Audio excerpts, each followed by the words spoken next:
Hello. Well, some good news.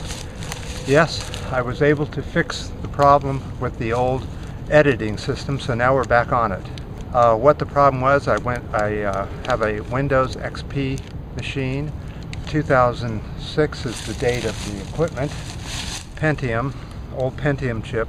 But the big problem is that all this equipment that I'm using now, worked just fine for years. And now that the updates are coming in, I keep running into problems. This time it was JavaScript was bugged. It had a bug in it, and I had to go and reload it. And then the program started to work. So you have to be you just go through and you just update everything again, and it usually fixes the problem. So that's the good news. I don't know for how long it'll work for, but anyway, let's get on with what I was thinking of talking about today. It's very hot, humid, and somewhat cloudy, high overcast, but just really hot.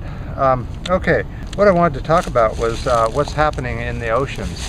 What I mean by this is that recently there's been all kinds of reports coming in from the sea mammal rescue centers up and down California, Oregon, Washington, and Alaska. You have a bug flying around you, so that's what's making the noise. It will not go away. Go on, go buzz somewhere else. Jeez. So here in the Bay Area, central to Northern California, 367 sea lions are now in the centers, a record amount, from various problems with digestion and other things.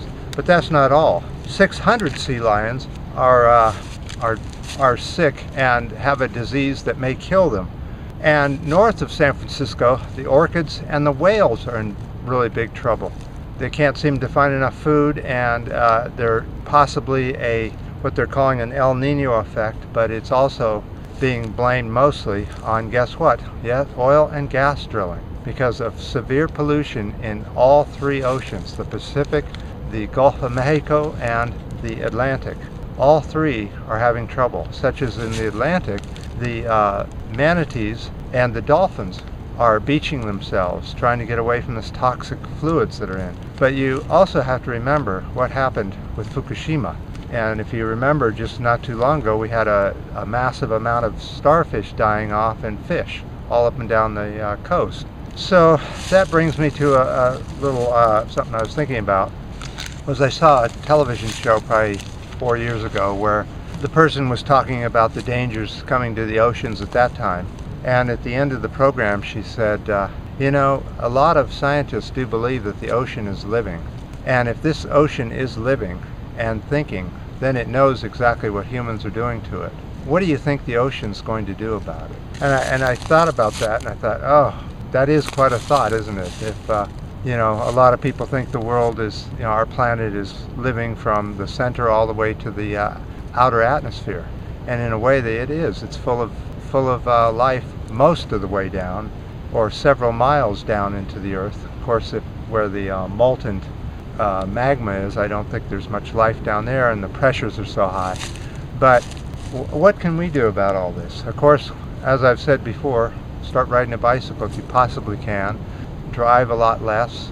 Drive a more efficient automobile or a motorcycle.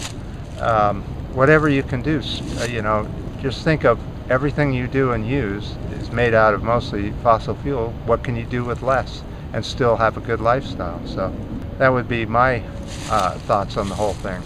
And I'm having quite a problem with this bug. So there was a lot of really good comments on the last video, and I appreciate that. It was about the military-industrial complex. If you haven't seen it, I strongly suggest you go see it.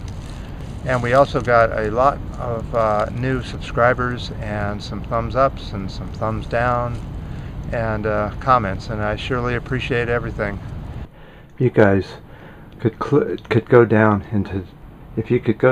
to the description area of this video, you'll find a link that shows some actual research of the coast of Canada, and what they're finding is left after what Fukushima has done to our coastline, Canada and Mexico.